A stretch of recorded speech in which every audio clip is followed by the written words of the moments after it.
الحمد للہ رب العالمین والصلاة والسلام علی اشرف الانبیاء والمرسلین وعلی آلہ واصحابہ اجمعین۔ قال اللہ تعالی وتبارک فی القرآن المجید والفرقان الحمید فی شان حبیبہ مخبرا وعامرا ان اللہ وملائکتہ یصلون علی النبی یا ایہا الذین آمنوا صلوا علیہ وسلموا تسلیما۔ اللہم صلی علی سیدنا و مولانا محمد معدن الجود والکرم صلاۃ و سلاما علیک یا سیدی یا رسول اللہ وعلی آلک و اصحابک یا حبیب اللہ۔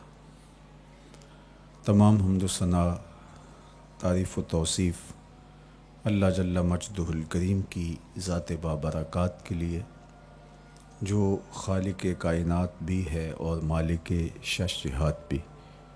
اللہ جل وعلا کی حمد و ثنا کے بعد رسول رحمت، شفیع معظم، نبی محتشم، حضور ختمی المرتبت صلی اللہ علیہ وآلہ وسلم کے حضور ناز میں اپنی عقیدتوں، ارادتوں اور محبتوں کا خراج پیش کرنے کے بعد واجب الاحترام، ذوی الاحتشام، عالی مرتبت، محتشم سامعین، سامعات، السلام علیکم ورحمۃ اللہ وبرکاتہ۔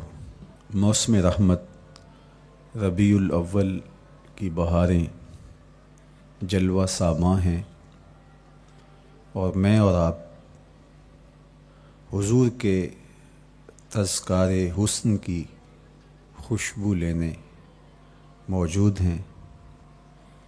آقا کریم علیہ السلام کے جمال جہاں آرا کی تابانیاں اور جلوہ سامانیاں ہمارے ذوق کی تسکین، قلب کا قرار، روح کی ٹھنڈک، ایمان کی تازگی، عشق و محبت کی نہضت کا سبب اور ذریعہ ہے۔ آقا کریم علیہ السلام کے فضائل، حضور علیہ الصلاۃ والتسلیم کے خصائل اور آپ کے شمائل بیان کرنا شروع سے ہی اہل ایمان کا طریقہ رہا ہے۔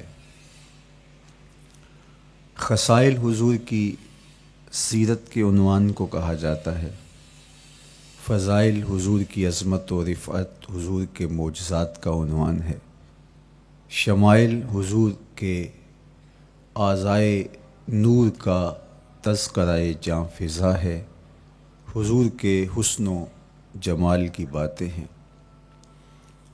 آقا کریم علیہ السلام کے شمائل پر، خصائل پر، فضائل پر علماء نے بہت کام کیا، تصنیفات چھوڑیں، محدثین نے اس عنوان سے باب باندھے۔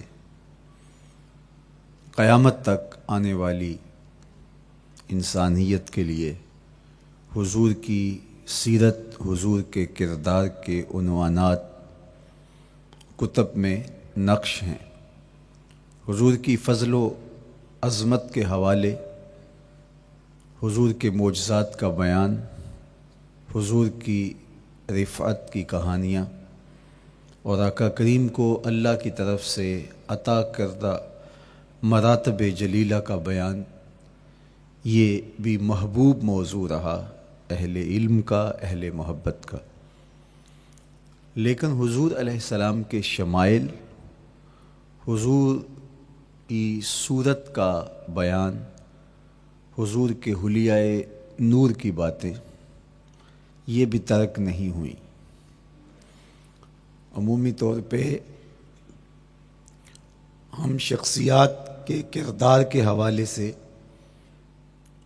ان کی عادات کے حوالے سے، ان کے خصائل کے حوالے سے، ان کی تعلیمات کے حوالے سے پڑھتے ہیں۔ ان کے شمائل کے حوالے سے اتنی زیادہ تفصیلات نہیں ہوتی، لیکن کائنات میں ذات رسالت مآب صلی اللہ علیہ وآلہ وسلم وہ ذات ستودہ صفات ہے جن کے شمائل کو اس تفصیل سے بیان کیا گیا کہ یہ بھی صحابہ نے بیان کیا کہ حضور کے سر انور اور مبارک داڑھی میں سفید بال کتنے تھے۔ آپ کو کسی کا اتنا محفوظ حلیہ نہیں ملے گا۔ حضور علیہ السلام کی زلفوں کے خم کیسے تھے، حضور کی رنگت سے لے کر کے حضور کے اعضائے بدنیہ کے توازن، حسن اور جمال کی کہانیاں آپ کتب احادیث میں، شمائل کی کتابوں میں بکھری ہوئی نظر آئیں گی۔ اور کیوں نہ ہو، جس کے حسن کے قصیدے میرے رب نے بھی بیان کیے ہیں۔ کبھی حضور کے چہرہ نور کا ذکر کرتے ہوئے والضحیٰ واللیل اذا سجا، کبھی حضور علیہ السلام کی مبارک زلفوں کا تذکرہ کرتے ہوئے حامیم، کبھی آقا کریم علیہ السلام کے مبارک ہاتھوں کا، کبھی دیگر اعضائے بدنیہ کا ذکر قرآن نے کیا۔ حضور کے سینہ اقدس کی کہانی قرآن نے بیان کی۔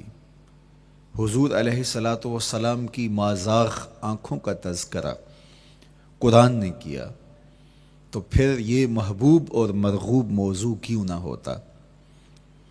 اور آقا کریم کو اللہ نے وہ جمال دیا تھا، وہ حسن عطا کیا تھا، وہ خوبصورتی دی تھی جو حضور کا ہی حصہ ہے۔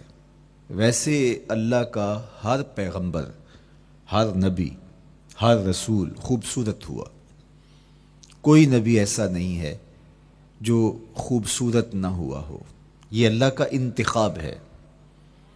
آپ تو دکان پہ سیل مین بھی رکھیں تو اس کی باقی قابلیت کے ساتھ ساتھ اس کی شخصیت کو آپ دیکھتے ہیں کہ جو خوش شکل ہو، آنے والے کو متاثر کر سکے، باوقار لگے، تو جس کو اس نے نبی بنانا تھا تو اس کو اس نے یوں ہی یہ عظمت اور یہ رفت عطا کر دینی تھی۔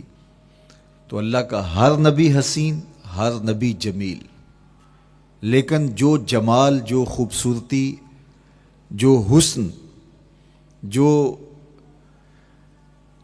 شان و شوکت اللہ نے میرے اور آپ کے آقا و مولا حضور ختمی المرتبت کو عطا کی، وہ حضور کا ہی مقسوم ہے، وہ حضور علیہ السلام کا ہی حصہ ہے۔ سر انور سے لے کر پائے نور تک حضور کا ہر عضو بدن خوبصورتی کا مرقع اور جمال کا معیار ہے۔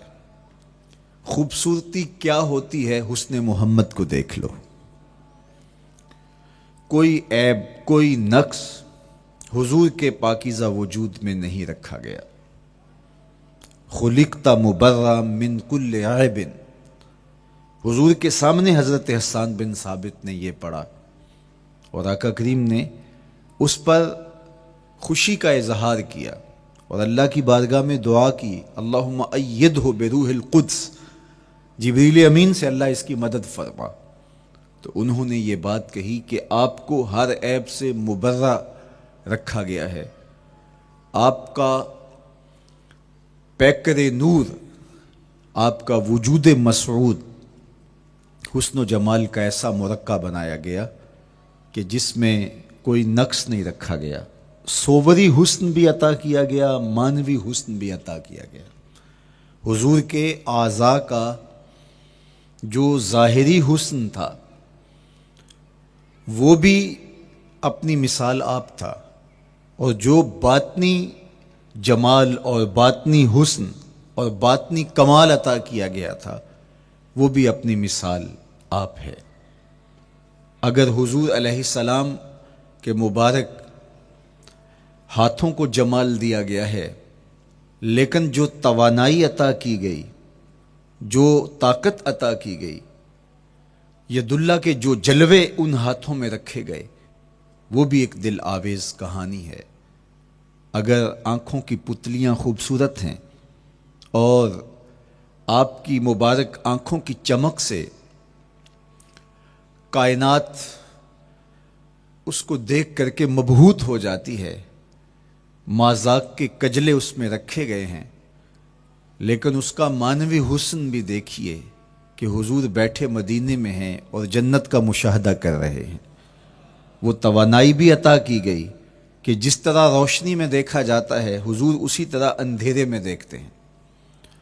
فرمایا صحابہ صفیں سیدھی رکھا کرو، مت سمجھو کہ میں صرف آگے دیکھتا ہوں، میں آگے بھی دیکھتا ہوں، میں پیچھے بھی دیکھتا ہوں، میں تمہارے رکوع بھی دیکھتا ہوں اور دلوں میں پیدا ہونے والے خشوع بھی دیکھتا ہوں۔ اقبال بولے اے فروغت صبح آثار و دہور، چشم تو بی نندائے ما فی الصدور۔ لوگوں کی نظریں تو سینے کے اوپر دیکھتی ہیں، اے آمنہ کے در یتیم تیری نظر تو سینے کے اندر چھپے راز بھی دیکھتی ہے۔ تو صوری حسن بھی اور معنوی حسن بھی اللہ نے اپنے محبوب کو عطا کیا، اور اللہ جل شانہ نے وہ جمال دیا حضور کو کہ جو دیکھتا وہ دیکھتا ہی رہ جاتا۔ ایسی چمک، ایسی رانائی، ایسی خوبصورتی اور ایسا جمال تھا، دیکھنے والے کہا کرتے ہیں اللہ اللہ، یاد آتا ہے خدا دیکھ کے صورت تیری۔ کتنے لوگ ہیں جنہوں نے صرف حضور کے چہرے کو دیکھا اور لبوں پہ کلمہ جاری ہو گیا۔ معروف نام حضرت عبداللہ بن سلام رضی اللہ تعالیٰ عنہ کا ہے۔ یہودیوں کے بہت بڑے حبر تھے، بہت بڑے عالم تھے۔ حضرت یوسف علیہ السلام کی اولاد سے تعلق تھا، اور اس معاشرت میں ایک وقار کی مسند پہ براجماں رہتے، لیکن جو ہی حضور علیہ السلام مکے سے ہجرت فرما کے مدینہ تشریف لائے تو یہ حضور کو دیکھنے آئے۔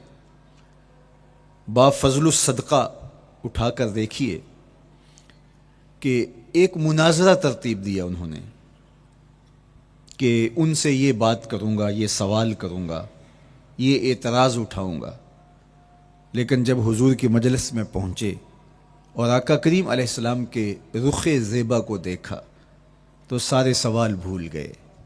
رومی بولے اے لقائے تو جواب ہر سوال، حل شود ہر مشکلت بے کی لوکال۔ تیری ملاقات ہی تو سارے سوالوں کا جواب ہے، تیرا ایک بار دیکھ لینا ہی تو سارے مسئلے حل کر دیتا ہے۔ تو سوالات کا ایک ڈھیر اٹھائے لائے تھے، ایک گٹھڑی باندھ کے لائے تھے سر پہ رکھ کے، لیکن جو ہی حضور کو دیکھا تو وہ جو گٹھڑی باندھ کے لائے تھے اس کی گرہیں ڈھیلی ہونے لگی، پھر سوال تتلیوں کی طرح اڑنے لگے، اور حضور کو دیکھا تو کوئی سوال ہی باقی نہ رہا۔ اب آقا کریم نے فرمایا عبداللہ ابن سلام آؤ کدھر آئے ہو؟ یہ تو مناظرہ کرنے آئے تھے، سودا لینے کے لیے بازار گئے ہم، ہاتھ اس کے بکے جس کے خریدار گئے ہم۔ لیکن جب آقا کریم نے پوچھا کہ آؤ کدھر آئے ہو تو انہوں نے کہا حضور میں آپ کا غلام بننے آیا ہوں، تیری تک کے ادامہ میں مرید ہو گئے، حضور کے ہاتھ پہ بیعت اسلام کر لی۔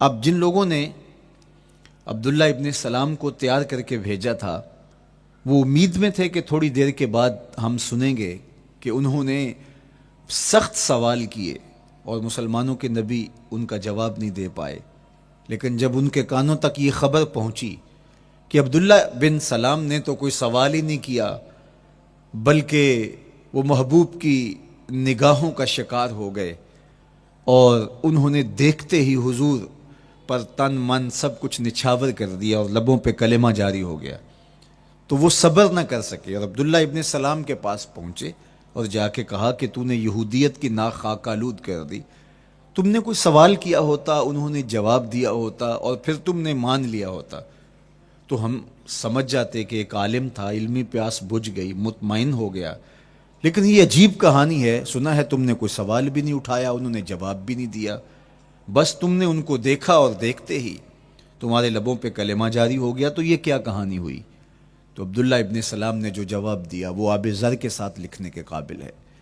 انہوں نے کہا کہ یہ بات میری سمجھ میں بھی نہیں آئی، جب میں اس آقا و مولا کی چوکھٹ پہ پہنچا اور میں ان سے سوال کرنے کے لیے لفظوں کو ابھی ترتیب ہی نہیں دیا تھا کہ میری نظر ان کے جمال جہاں آرا پہ پڑ گئی، اب عبداللہ بن سلام کے لفظ سنیے، فرماتے ہیں فلما تبینت وجہہ عرفت ان وجہہ لیس بوجہ کذاب، جب میں نے ان کے جمال جہاں آرا کو دیکھا، چہرہ نور کو دیکھا، رخ زیبا کی زیارت کی، تو میں نے پہچان لیا یہ چہرہ کسی جھوٹے کا ہو ہی نہیں سکتا ہے۔ دیکھنے والے کہا کرتے ہیں اللہ اللہ، یاد آتا ہے خدا دیکھ کے صورت تیری۔ اللہ نے صورت ہی ایسی بنائی، جمال ہی ایسا دیا، خوبصورتی ہی ایسی دی کہ جو حضور کو دیکھتے وہ دیکھتے ہی رہ جاتے۔ تو کتنے لوگ تھے کہ جنہوں نے محض حضور کو دیکھا، پھر اس کے بعد لب کھلے تو کلمہ ہی جاری ہوا۔ وہ خوبصورتی اور وہ جمال اللہ نے اپنے محبوب کو عطا کیا۔ آقا کریم علیہ الصلوۃ والسلام کا ایک ایک عضو بدن خوبصورتی کا مرقع تھا، بلکہ خوبصورتی کا معیار تھا۔ حسن کیا ہوتا ہے، حسن کا معیار کیا ہوتا ہے، جمال کسے کہتے ہیں، خوبصورتی کی تعریف کیا ہے، اعضائے محمد صلی اللہ علیہ وآلہ وسلم کا توازن دیکھ لو، تمہیں پتہ چلے گا کہ حسن کسے کہتے ہیں۔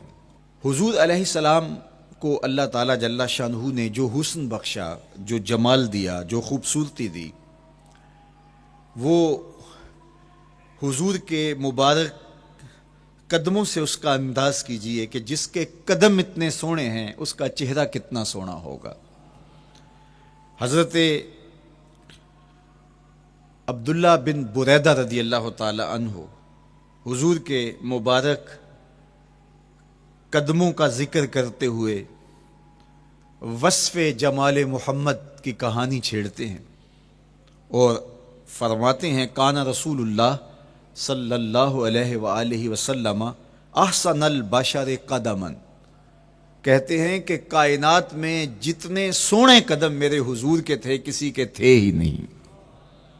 جو جمال اللہ نے حضور کے مبارک قدموں کو دیا تھا، اللہ اکبر، وہ کسی اور کا مقسوم نہیں تھا۔ خوبصورت قدم۔ اور حضرت انس رضی اللہ تعالیٰ عنہ، حضرت ابو ہریرہ رضی اللہ تعالیٰ عنہ، اور حضور کے وصاف ہیں حضرت ہند بن ابی حالہ رضی اللہ تعالیٰ عنہ، یہ حضور کا حلیہ بیان کرتے ہیں۔ حضرت امام حسن بن علی رضی اللہ تعالیٰ عنہ نے حضرت ہند بن ابی حالہ کو ایک دن کہا کہ مجھے اپنے آقا و مولا کا حلیہ بتاؤ، تو انہوں نے حضور کا حلیہ بیان کیا۔ یہ حضور کے وصاف ہیں، چونکہ انہوں نے حضور علیہ السلام کو بہت قریب سے دیکھا اور آقا کریم علیہ السلام کی زیارت سے مالا مال ہوئے۔ ویسے حضرت امام حسن نے بھی تو حضور کو دیکھا تھا، اور بھی اصحاب نے حضور کو دیکھا تھا۔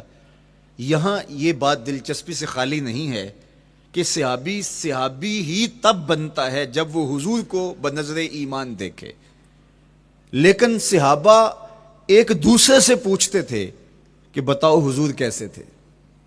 میاں تم نے نہیں دیکھا؟ تو وہ کہتے تھے دیکھ کر بھی نہیں دیکھا۔ صرف چند لوگ ہیں جو حضور کا حلیہ بیان کرتے ہیں، اس کی کیا وجہ؟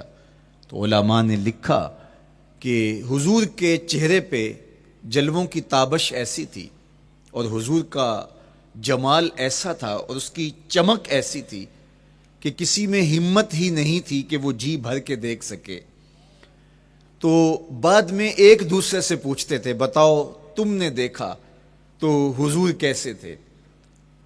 اگر ان لوگوں کی تعداد میں آپ کو بتاؤں تو 3 درجن سے زیادہ نہیں ہوگی جو حضور علیہ السلام کے وصاف ہیں، حضور کے حلیہ نگار ہیں، جو آقا کریم علیہ الصلوۃ والسلام کی صورت کا نقشہ بیان کرتے ہیں۔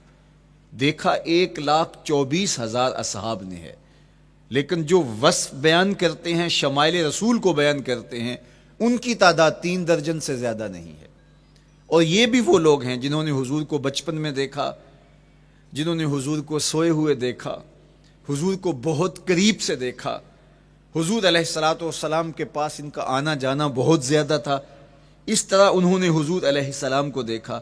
حضرت حسان بن ثابت رضی اللہ تعالی عنہ فرماتے ہیں کہ میں جو حضور کا حلیہ بیان کرتا ہوں تو اس کا سبب یہ ہے کہ میرے پاس حضور کو دیکھنے کا ایک طریقہ آ گیا تھا۔ فلما نظرت الی انوارہ فودعت کفی علی عینی خوفا من ذہاب بصری، کہا کہ جب میں حضور کو دیکھتا تھا تو اپنی آنکھوں پر انگلیاں رکھ کے انگلیوں کی اوٹ سے دیکھتا تھا کہ حضور کے جلووں کی چمک سے میری آنکھوں کی بینائی نہ جاتی رہے. یہ کون کہہ رہے ہیں؟ حضرت حسان بن ثابت رضی اللہ تعالیٰ عنہ. اور آپ جانتے ہیں حضرت حسان بن ثابت رضی اللہ تعالیٰ عنہ شاعر ہیں، اور شاعر حسن دیکھنے میں بڑا دلیر ہوتا ہے، اور یہ حسن بھی ابھی پوشیدہ ہے. 70,000 بشریت کے پردے ڈالے گئے ہیں. اگر یہ حسن بے نقاب ہوتا تو کوئی جلووں کی تاب ہی نہ لا سکتا. یہی بہتر ہے کہ وہ پردے میں رو پوش رہے. وہ اگر پردہ اٹھا دے تو کسے ہوش رہے؟ کس کی ہمت تھی؟ اب چھپا ہوا مستور حسن بھی اگر دیکھتے ہیں تو آنکھوں پہ انگلیاں رکھ کے دیکھتے ہیں. اور بیان کرنے والوں کی تعداد میں نے عرض کی کہ 3 درجنوں سے زائد نہیں ہے. تو یہ وہ لوگ ہیں جنہوں نے حضور کو دیکھا. اب امام حسن پوچھ رہے ہیں حضرت ہند بن ابی حالہ رضی اللہ تعالی عنہ کو کہ آپ نے حضور کو دیکھا تو مجھے بتائیے میرے نانا کا جمال کیسا تھا. تو حضرت ہند بن ابی حالہ نے حضور کا حلیہ بیان کیا. تو جب حضور کے قدموں کی کہانی انہوں نے بیان کی تو حضرت ہند بن ابی حالہ نے کہا کان نبیو صلی اللہ علیہ وآلہ وسلم شسن القدمین والکفین. حضور علیہ السلام کے مبارک قدم اور حضور کی ہتھیلیاں پر گوشت تھے. یہ حضور علیہ السلام کے مبارک قدموں کا جمال بیان کرتے ہیں. اللہ اکبر. اور حضور علیہ السلام کے قدموں کے بارے میں امام ترمذی جو شمائل میں حدیث لائے ہیں اس میں انہوں نے یہ بھی بیان کیا کان رسول اللہ صلی اللہ علیہ وسلم مسیح القدمین. حضور علیہ السلام کے مبارک قدم ملائم تھے، خوبصورت تھے، کھردرے نہیں تھے، کوئی پھٹن نہیں تھی. عمومی طور پہ قدم پھٹ جاتے ہیں اور ایڑیاں بہت سارے لوگوں کی پھٹ جاتی ہیں تو وہ خوبصورتی باقی نہیں رہتی. تو وہ کہتے ہیں کہ حضور مسیح القدمین تھے.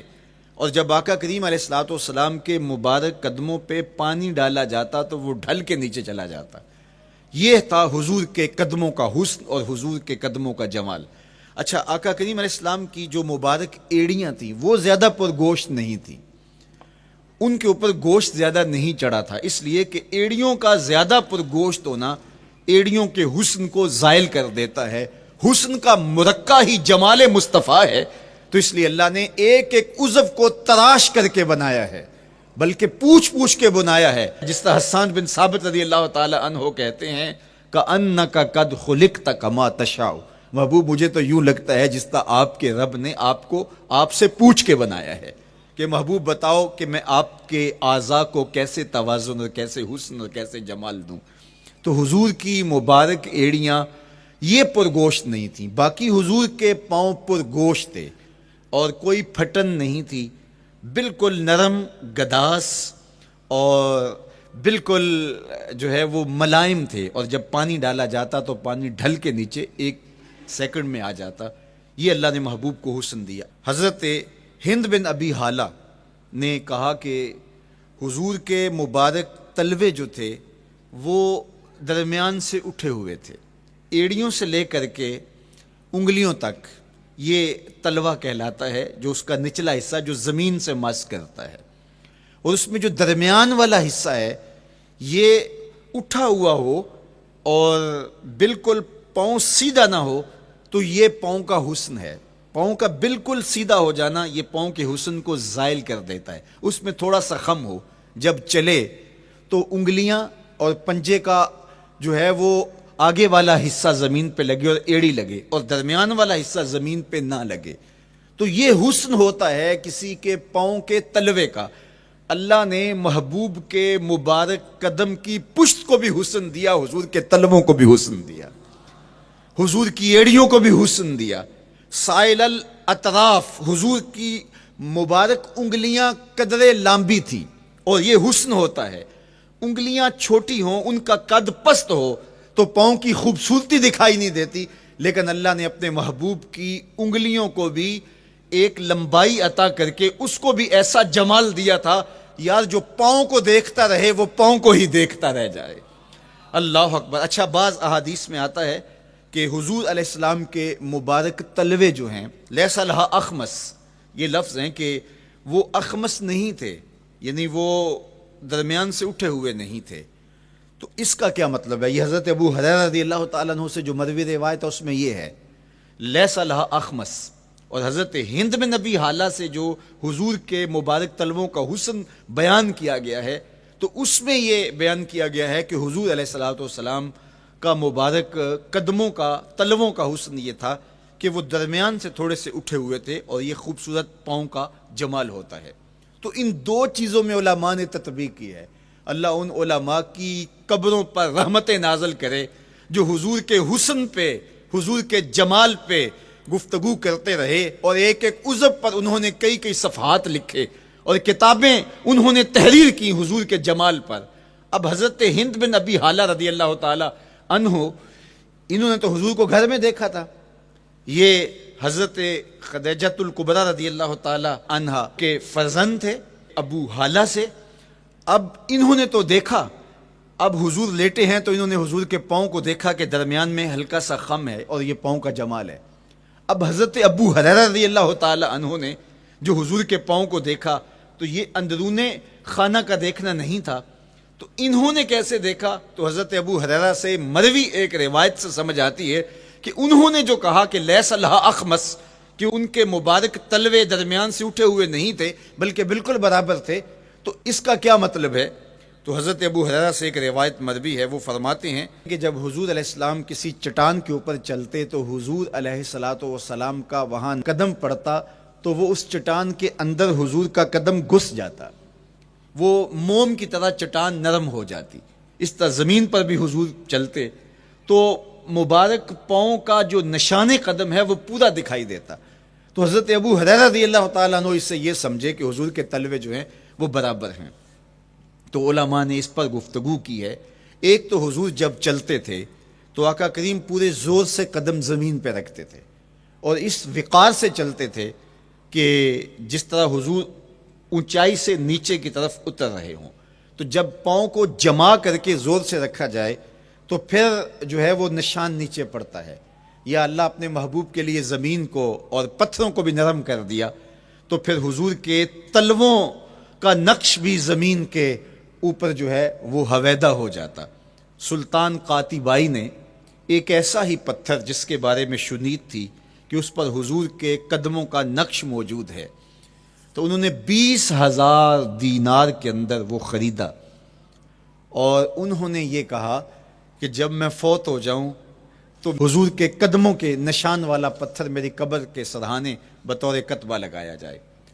علامہ شہاب الدین خفاجی علیہ رحمہ لکھتے ہیں ہوا موجود الی الآن، وہ اپنے دور میں کہانی بیان کہتے ہیں وہ آج بھی سلطان قاتیبائی کی قبر کے سرہانے وہ پتھر نصب ہے جہاں حضور کے قدموں کے نشان موجود ہیں۔ اللہ اکبر۔ تو آقا کریم علیہ الصلوۃ والسلام کے مبارک تلوے، حضور علیہ السلام کی کم گوشت تراشی ہوئی ایڑیاں اور مسیح القدمین، حضور علیہ السلام کے ملائم نرم گداز پاؤں، ان کا حسن اور ان کا جمال، اور آقا کریم علیہ السلام کے قدموں کی انگلیاں جو قدرے لمبی تھی اور ان میں جو درمیان والی انگلی تھی وہ زیادہ لمبی تھی، اس پر حضرت میمونہ بنت کردم رضی اللہ تعالی عنہا اس انگلی کا حسن بیان کرتی ہیں، کہتی ہیں مجھے شوق ہوا کہ میں حضور کو دیکھوں، تو اپنے والد گرامی کے ساتھ حجۃ الوداع کے موقع پر میں بھی سعادت حج پا رہی تھی، تو حضور کو ملنے کے لیے جب ہم پہنچے تو آقا کریم اونٹنی کے اوپر سوار تھے، ناکا پر جلوہ فراز تھے، تو میرے میں ہمت نہ ہو سکی کہ حضور کے چہرے کو دیکھ سکوں۔ ایسا جلوہ، ایسا جمال، اللہ اکبر، اور ایسا روب اور ایسی چمک چہرے کی اور تابشیں تھیں کہ میرے اندر ہمت نہ ہو سکی کہ میں حضور کے چہرہ نور کو دیکھ سکوں۔ اب آقا کریم اونٹنی پہ سوار تھے تو میں حضور کے مبارک پاؤں کو دیکھنے لگی، میں بس حضور کے پاؤں کا جمال اور خوبصورتی دیکھنے لگی، اسی میں کھو گئی۔ اب حضرت میمونہ بنت کردم رضی اللہ تعالی عنہا حضور کے مبارک قدموں کی ایک انگلی کا حسن بیان کرتی ہیں۔ اللہ اکبر۔ حضرت میمونہ بنت کردم سے یہی ایک روایت مروی ہے، ساری زندگی ان کے پاس سرمایہ یہی تھا، جب کسی مجلس میں جاتی تو وہ کہتی تمہیں بتاؤں حضور کی مبارک انگلی کا حسن کیا تھا؟ یہ سرمایہ ساتھ لیے لیے پھرتی کہ میں نے حضور کی انگلی کو دیکھا ہے، میں نے حضور کے قدم اور حضور علیہ السلام کے تلووں کی زیارت کی ہے. تو وہ اس حسن کو بیان کرتے ہوئے کہا کرتی تھی فما نسیتو فی ما نسیتو طولا اصبع قدمہ السبابہ علی سائر اصابعہ. جو سبابہ انگلی ہے، انگوٹھے کے ساتھ والی انگلی کو سبابہ انگلی کہتے ہیں، اور اس کے ساتھ والی انگلی کا جو قد دراز تھا اور باقی انگلیوں کی نسبت وہ انگلی لمبی تھی، کہا اس کا حسن آج بھی میری نگاہوں میں گھومتا رہتا ہے اور ہر وقت میرے تصور میں رہتا ہے. میرے تصور سے کبھی اس انگلی کا جمال ہی ختم نہیں ہوا، انگلی کا حسن ہی کبھی زائل نہیں ہوا، ہر وقت اس کے تصور میں کھوئی رہتی ہوں. یار چہرے کے جمال کو کون بیان کرے گا، یہاں تو انگلی کا حسن بیان نہیں ہو رہا. ابھی وہ شعر پڑھا جا رہا تھا نا کہ قدموں پہ جبیں کو رہنے دو، قدموں پہ جبیں کو رہنے دو، چہرے کا تصور مشکل ہے. قدموں پہ جبیں کو رہنے دو، چہرے کا تصور مشکل ہے. جب چاند سے بڑھ کر ایڑی ہے رخسار کا عالم کیا ہوگا، جب چاند سے بڑھ کر ایڑی ہے رخسار کا عالم کیا ہوگا. تو اللہ نے اپنے محبوب علیہ الصلوۃ والسلام کو وہ جمال، وہ خوبصورتی اور حضور کے مبارک قدم، حضرت عبداللہ بن بریدہ رضی اللہ تعالی عنہ سے مروی روایت، کان رسول اللہ صلی اللہ علیہ وآلہ وسلم احسن البشر قدما، کہتے ہیں جتنے سونے قدم، جتنے من مونے قدم میرے حضور کے تھے، اتنے سونے قدم کسی اور کے تھے ہی نہیں. اللہ نے اپنے محبوب کو وہ جمال، وہ خوبصورتی اور وہ نور عطا کیا تھا. اچھا، یہ قدم، یہ ایڑیاں، یہ مبارک تلوے اور یہ داراز انگلیاں اور ان انگلیوں کی چمک اور ان کی رنگت کا جمال اور خوبصورتی، جہاں اس کا صوری حسن تھا تو مانوی حسن بھی دیکھنے والا تھا. یہ قدم اٹھ جائیں، اللہ اکبر، تو تقدیر کے فیصلے ہوتے دکھائی دیتے ہیں. ان قدم کی اونچائی، ان قدم کی بلندیاں کہ عرش حق ان قدموں کے بوسے لے رہا ہے. اور میرے امام بولے زہ عزت و اے طلائے محمد، زہ عزت و اے طلائے محمد، کہ ہے عرش حق زیر پائے محمد. قدموں کا حسن وہ بھی دیکھنے والا اور قدموں کی بلندی اور اونچائی اور اس کی شان و شوکت وہ بھی دیکھنے والی. اللہ اکبر. آقا کریم علیہ السلام حضرت ابو بکر صدیق کے ساتھ، حضرت عمر فاروق کے ساتھ اور حضرت عثمان غنی کے ساتھ احد پہاڑ پر تشریف لے گئے. یہ حدیث آپ نے بارہا علماء سے سنی ہے. احد کی چھاتی پہ جب حضور کے قدم آئے، اللہ اکبر، تو وہ خوشی سے جھوم اٹھا، مقدر جاگ گئے، بخت بیدار ہو گئے. ان کے قدم جو کہ اس شاک کی آنکھوں کی ٹھنڈک ہے، جب چھاتی پہ آ جائیں تو کون عاشق نہیں جھوم جائے گا. یہ تو حضور کے قدموں کے حسن کو بیان کیا جا رہا ہے. آپ کی روح رقص کر رہی ہے اور آپ کا دل جو ہے وہ ایک عجیب سرور اور کیف کی وادی میں اور ایک جو ہے وہ خوشیوں کے جو ہے وہ عالم میں نہال ہوتا چلا جا رہا ہے. لیکن یہ قدم جب چھاتی پہ آیا تو پھر احد، ظاہر تو پتھر ہے احد، لیکن حضور سے پتھر بھی پیار کرتے ہیں. فرمایا احد جبل یحبنا ونحبہ، احد ہم سے پیار کرتا ہے، پہاڑ ہے، پتھر ہے، لیکن ہم سے پیار کرتا ہے، ہم اس سے پیار کرتے ہیں.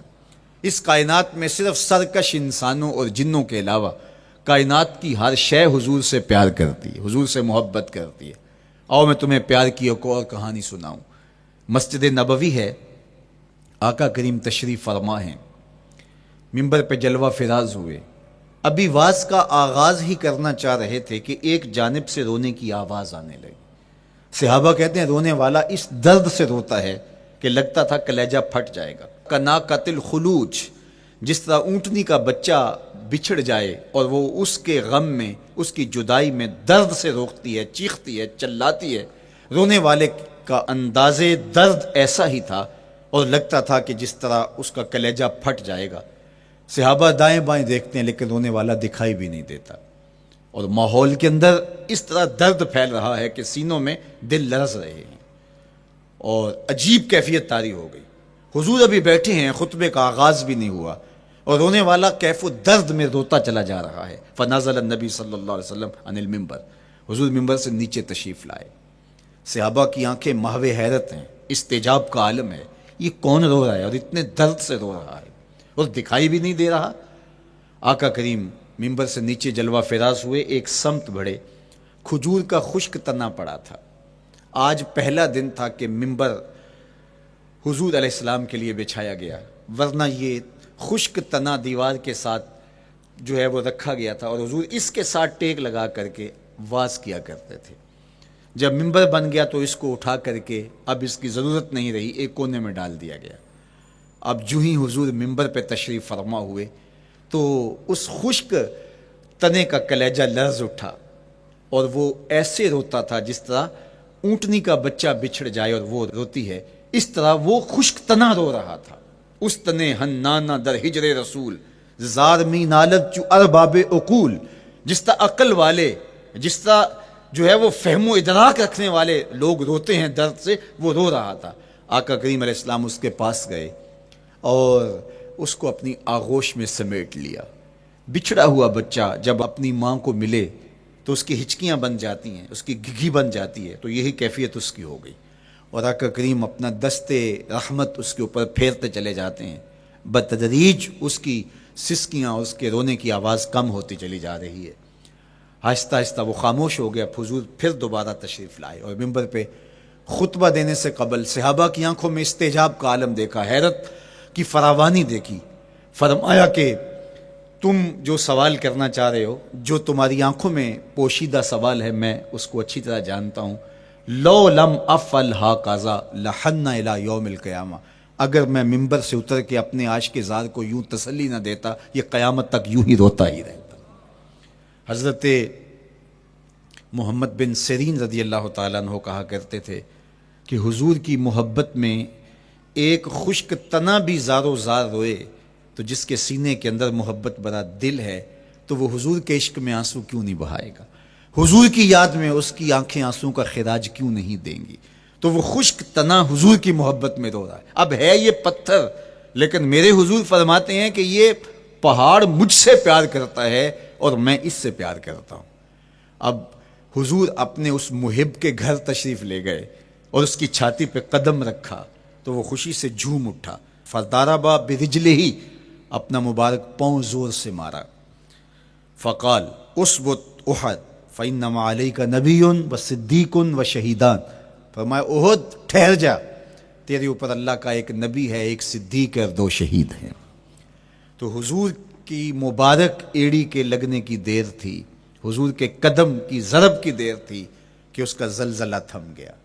میرے امام بولے ایک ٹھوکر سے احد کا زلزلہ جاتا رہا، ایک ٹھوکر سے احد کا زلزلہ جاتا رہا.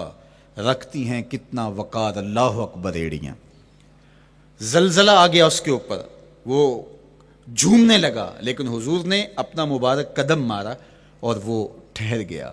اللہ اکبر. تو یہ پہاڑ آج بھی اس شاخ جب شہر مدینہ میں حاضر ہوتے ہیں تو وہ احد پہ تو ضرور جاتے ہیں، حضرت امیر حمزہ کے مزار پہ حاضری دینے کے لیے اور اس جبل احد کو دیکھنے کے لیے. اور یقین جانیے گا جبل احد کو جب ہم دیکھتے ہیں تو عجیب کیفیات میں ڈوب جاتے ہیں. میں تو وہاں دوستوں کو کہا کرتا ہوں کہ آج پورا مدینہ بدل گیا ہے، یعنی اس کی وہ صورت، وہ کچے مکان، وہ گھروندے، وہ گھر، وہ کوچہ و بازار، وہ کچی سڑکیں، وہ ماحول آج وہ آپ کو نظر نہیں آ رہا. جہاں کچے مکان تھے جن کے اوپر چھت کھجور کے پتوں کی پڑی تھی، وہاں عالی نصب پلازے آپ کو نظر آتے ہیں. فلک بوس آپ کو ہوٹل نظر آتے ہیں.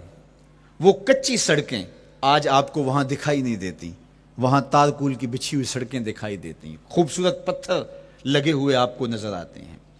وہ ممیاتی ہوئی بکریاں، وہ جگالی کرتے ہوئے اونٹ آج آپ کو وہاں دکھائی نہیں دیتے. وہ ماحول آپ کو نظر نہیں آتا.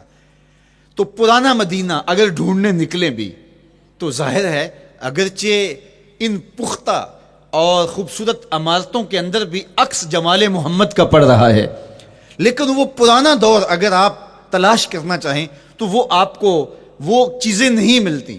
لیکن جب آپ احد پہ جاتے ہیں تو میں دوستوں کو کہتا ہوں اس احد کو جی بھر کے دیکھ لو, اس پہ ڈائریکٹ میرے حضور کی نظریں پڑی ہوئی ہیں. یہ بدلا نہیں, یہ 14 صدیوں سے جیسا تھا آج بھی ایسا ہے. اس پہ میرے حضور کی نظریں ڈائریکٹ پڑی ہوئی ہیں, اور آقا کریم علیہ الصلوۃ والسلام نے اس کو یوں دیکھا ہے. تو یہ احد حضور سے محبت کرنے والا ہے, حضور سے پیار کرنے والا ہے, اور اس پیار کی وجہ سے یہ پتھر قیامت کے دن جنت میں جائے گا, یہ پہاڑ جنت میں جائے گا. یار اگر ایک پہاڑ حضور سے پیار کر لے تو وہ مکین جنت بن جاتا ہے, اور اگر حضور کا غلام ایک عاشق حضور سے محبت کرے تو اللہ اس کو کتنے درجے عطا فرمائے گا. تو آقا کریم نے زور سے قدم مارا اور فرمایا احد ٹھہر جا, تیرے اوپر اللہ کا ایک نبی ہے, ایک صدیق ہے, اور 2 شہید ہیں. اللہ اکبر. تو یہ حضور علیہ الصلوۃ والسلام کے مبارک قدم کی شان ہے, یہ حضور کے مبارک قدم کا جمال ہے اور اس کی خوبصورتی ہے. غزوہ ذات الرقاع کے اندر حضرت جابر کا اونٹ چلتے چلتے تھک گیا, سفر لمبا تھا اور اونٹ کمزور تھا, تو چلتے چلتے اس کو تھکن ہو گئی. اب وہ قافلے سے پیچھے رہتا چلا جاتا ہے, تو اس نے حضور کی خدمت میں عرض کی یا رسول اللہ یہ اونٹ تھک گیا ہے اور میں قافلے کے ساتھ چل نہیں پا رہا. تو آقا کریم علیہ الصلوۃ والسلام نے اپنے مبارک قدم سے اس اونٹ کو ٹھوکر لگائی. فنشط حتی کان ما یملک زمامہ, حضرت جابر کہتے ہیں اس کی لگام سنبھالی نہیں جاتی تھی, اتنا تیز چلتا تھا. یار جس کے قدموں کی ٹھوکر سے یہ توانائی آ جائے اس کے ہاتھوں کی توانائی کا عالم کیا ہوگا. تو اللہ نے صرف حضور کے مبارک قدموں کو صوری حسن ہی نہیں دیا تھا, مانوی جمال اور توانائی بھی عطا فرمائی تھی. حضور علیہ السلام کے چچا جناب ابو طالب کہتے ہیں کہ میں حضور علیہ السلام کے ساتھ تھا, تو راستے میں ذی المجار کی منڈی آئی اور وہاں حالات ایسے تھے کہ پینے کے لیے پانی دستیاب نہیں تھا. تو میں نے کہا کہ عطشت ولیس عندی ماء, مجھے تو سخت پیاس لگی ہے اور پانی بھی پاس نہیں ہے. فنزل النبی صلی اللہ علیہ وسلم وضرب بقدمہ الارض فخرج الماء فقال اشرب, تو حضور نے اپنے مبارک پاؤں سے زمین پر ٹھوکر لگائی, چشمہ پھوٹ پڑا, اور آقا کریم نے فرمایا چچا پانی پی لیجئے.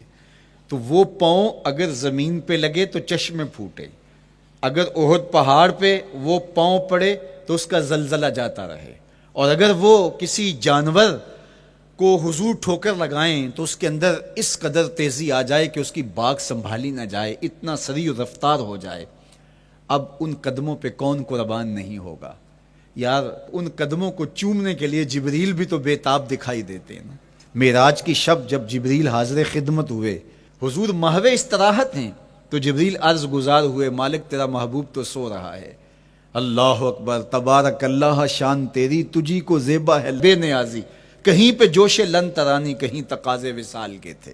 ایک کوہ طور پہ خود چل کے جاتا ہے اور عرض گزار ہوتا رب آرنی انظر الیک, مالک تجھے دیکھنا چاہتا ہوں. اللہ اکبر, سراپا چشم بنا ہوا ہے اور کہتا ہے مالک میں تجھے دیکھنا چاہتا ہوں. جواب کیا آتا ہے لن ترانی, تم نہیں دیکھ سکتے, میرے جلووں کی تاب نہیں لا سکتے. ایک خود چل کے جا رہا ہے اور تقاضا رویت کرتا ہے, اور جواب آتا ہے لن ترانی. اور ایک سویا ہوا ہے چادر اوڑھ کے, اور جبریل کہتے ہیں محبوب اٹھیے رب آپ کو بلا رہا ہے. تبارک اللہ شان تیری, تجھی کو زیبا ہے بے نیازی, کہیں پہ جوش لن ترانی کہیں تقاضے وصال کے تھے. تو جبریل حاضر خدمت ہوئے, حضور استراحت میں ہیں, تو آواز آئی یا جبریل قبل قدم ہے, میرے محبوب کے قدموں کو چوم لے. اب جبریل حضور علیہ السلام کے قدموں کو بوسے دے رہے ہیں. کسی نے جبریل سے تصور کے عالم میں پوچھا حضور کے قدم چومے, حضور کے تلووں کو بوسے دیے, بتا کیفیت کیا ملی؟ تو بولے نہ جنت کی کلیوں میں دیکھا مزہ جو محمد کی تلیوں میں دیکھا. وہ سرور وہاں جو نصیب ہوا. وفد عبد القیس جب مدینہ المنورہ آیا تو ان میں ایک صاحب, میں وہ کہتے ہیں میں دوڑتا ہوا حضور کے پاس آیا, بس بے چینی تھی, اضطراب تھا. جب آپ مدینہ المنورہ میں جاتے ہیں تو آپ کو جا کے گاڑی اتارتی ہے اور آپ ہوٹل میں سامان رکھتے ہیں, تو پھر کتنی جلدی ہوتی ہے کہ جلدی سے غسل کریں اور جلدی سے نیا لباس پہنیں اور جا کے ہرے گنبد کو دیکھیں, حضور کی مبارک مسجد کی زیارت کریں, ان کوچہ و بازار میں جائیں جہاں حضور کے مبارک قدم لگے تھے۔ اللہ اکبر۔ تو اب یہ وفد عبد القیس جب آیا تو ان میں ایک صحابی حضرت زرع رضی اللہ تعالیٰ عنہ فرماتے ہیں کہ میں پھر تیزی کے ساتھ گیا اور پھر ہم جا کے حضور کے ہاتھ بھی چومنے لگے، حضور کے قدم بھی چومنے لگے۔ یہ سعادت مند قدم جن کے بوسے صحابہ دیتے ہیں، کبھی جبریل کے بوسہ گاہ بنتے ہیں، کبھی احد پہاڑ کی چھاتی ان قدموں کو چومتی ہے۔ یہی قدم ایک موقع ایسا آتا ہے یاد خدا میں، اللہ کے شکرانے میں، نماز میں لمبے قیام میں سوج جاتے ہیں، اور میرا مالک کہتا ہے اے چادر اوڑھنے والے، ساری رات جاگا نہ کر، کبھی سو بھی لیا کر۔ اللہ اکبر۔ تو یہ حضور علیہ السلام کے مبارک قدموں کا جمال اور مبارک قدموں کا حسن اور خوبصورتی ہے۔ اللہ نے اپنے محبوب علیہ السلام کے مبارک قدموں کو صوری اور معنوی حسن سے نوازا، اور یہ حسن حضور کے مبارک قدموں کا ہے۔ پھر جس کے قدم اتنے سونے ہیں اس کا چہرہ کتنا حسین ہوگا۔ ایک سوال اٹھ سکتا ہے کہ حضور کے حسن کو بیان کرنے کا مقصود کیا ہے؟ تو صاحب، کسی کے حسن کو بیان کرنے کا مقصود یہی ہوتا ہے کہ اس سے پیار اور محبت کا ربط قائم ہو، اور اگر قائم ہے تو مضبوط ہو۔ ہم حضور علیہ السلام کے حسن کو بیان اسی لیے کرتے ہیں، اور محدثین نے اس پر باقاعدہ کتابیں اسی لیے لکھی، اور کتب حدیث میں باقاعدہ شمائل رسول پہ باب اسی لیے باندھے تاکہ لوگوں کے سینے میں حضور کی محبت کی جوت لگے، اور وہ جو شعلہ جوالہ ان کے سینے میں حب رسول کا ہے وہ اور بھڑک اٹھے، اور بندہ جس سے محبت کرتا ہے پھر اس کی اطاعت بھی کرنے لگ جاتا ہے۔ تو جو محبوب اتنا سونا ہے، اتنا جمال آفریں ہے، اور جس کے قدم اتنے سونے ہیں، پھر اس کے نقش قدم کو کیوں نہ تھام لیں، اس کے نقوش پا کو خض راہ کیوں نہ بنا لیں، پھر ان کے اٹھنے والے قدموں پر اپنی زندگی کیوں نچھاور نہ کر دیں۔ اگر سر پہ رکھنے کو مل جائے نقش نال حضور تو کہیں کہ ہاں تاجدار ہم بھی ہیں۔ یعنی وہ قدم تو قدم رہا، اس قدم کی رعنائیاں، اس کی خوبصورتیاں، اس کا جمال اور اس کا حسن تو حسن رہا۔ جہاں وہ مبارک قدم لگا، جہاں وہ نقش لگا، اگر وہ نقش بھی سر پہ رکھنے کو مل جائے تو کہا کہ اگر سر پہ رکھنے کو مل جائے نقش نال حضور، حضور علیہ السلام کا قدم تو جزو بدن رسول ہے۔ حضور علیہ السلام کے مبارک قدموں میں وہ جو نالین تھی، اس نالین کا بھی نقش وہ اگر سر پہ رکھنے کو مل جائے تو ہم زمانے کے تاجدار کہلائیں گے، اور جن کے سر پہ حضور کا قدم آ جائے ان کا مرتبہ کیا ہوگا۔ تو یہاں اس نقش کو بھی دیکھیے، حضور کے مبارک قدموں میں جو نالین آیا اس کو نالین شریف کہتے ہیں۔ اس نال کو نال شریف یا ان نالین کو نالین شریف کہا جاتا ہے، اس لیے کہ وہ حضور کے مبارک جسم سے جڑ گئے، حضور سے ان کا ربط پیدا ہو گیا، وہ جزو بدن رسول نہیں ہیں، تو اس کا یہ مرتبہ ہے۔ تو پھر حضور علیہ السلام کی شان اور حضور کی عظمت کیا ہوگی، اللہ اکبر۔ بلکہ حضور علیہ السلام کے نالین جہاں رکھے جائیں، وہ کسی نے کہا نا کہ ذرے اس خاک کے تابندہ ستارے ہوں گے، ذرے اس خاک کے تابندہ ستارے ہوں گے جس جگہ آپ نے نالین اتارے ہوں گے۔ وہ جگہ جہاں حضور کے قدم نہیں، حضور کے قدموں سے مس ہوئے ہوئے نالین رکھے جائیں، وہاں جو ذرے اس نالین کے تلووں کو چومتے ہیں وہ بھی آسمان کے ستاروں سے اس شاخ کو حسین دکھائی دیتے ہیں، وہ بھی زیادہ چمکدار دکھائی دیتے ہیں، اور اس شاخ کی آنکھوں کا سرما اور ان کے دل کا قرار اور روح کی ٹھنڈک قرار پاتے ہیں۔ تو یہ ہے حضور علیہ السلام کی نسبت کا احترام اور حضور کی محبت کا اثر جو اس شاخ کے سینے میں محسوس کیا جاتا ہے۔ اللہ مجھے آپ کو اپنی خاص پناہیں، امان اور حفاظتوں کا حساب بخشے۔ کار ما آخر شدو آخر ز ما کار نشد، مشت خاک ما غبار کوچائے یار نشد۔